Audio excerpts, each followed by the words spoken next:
Okay, so first of all, then we've got how to draw a pedigree tree. Now, what I would say is these are only what people suggest. Hmm. Um, and it's become evident when I've been doing my tree that each family is unique and you have to come up with ingenious ways of getting everybody on the chart just how you need them. Mm. So I'm going to show you the typical standard ways of doing things, but you will then see from some of the examples I've got that actually I've just completely ignored what I've just said because Right. I've had to make it work. So don't feel that you must stick to these and that this is the only way of doing it, because that's just not true. Mm. There are, similar ideas, similar standards, but people do change them. So, on the screen there, gentlemen usually on the left, women on the right. But again, you're Hmm. going to see that I'll swap those around later on. Now, I like to use an M for married, but there are a lot of people that don't like that. But I will show you another way of doing that in just a moment.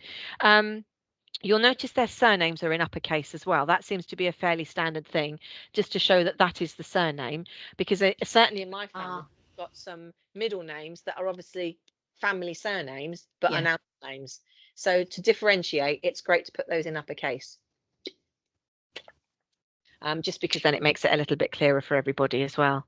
And then there's no confusion over what is a middle name and what is actually a surname and whether Yes. they're double barreled and all that kind of thing. So you'll see I've got the M there, which I prefer. That's what I use. Now, the standard is an Ah. equal sign. But again, it's just what you prefer. I actually prefer to use that for when they weren't married.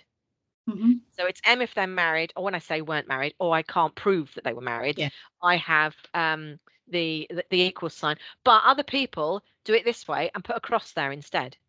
So if Right. they had a relationship, but they can't find a marriage certificate or proof of marriage, or if it was a bigamist marriage, then some people put this cross here. So Yeah.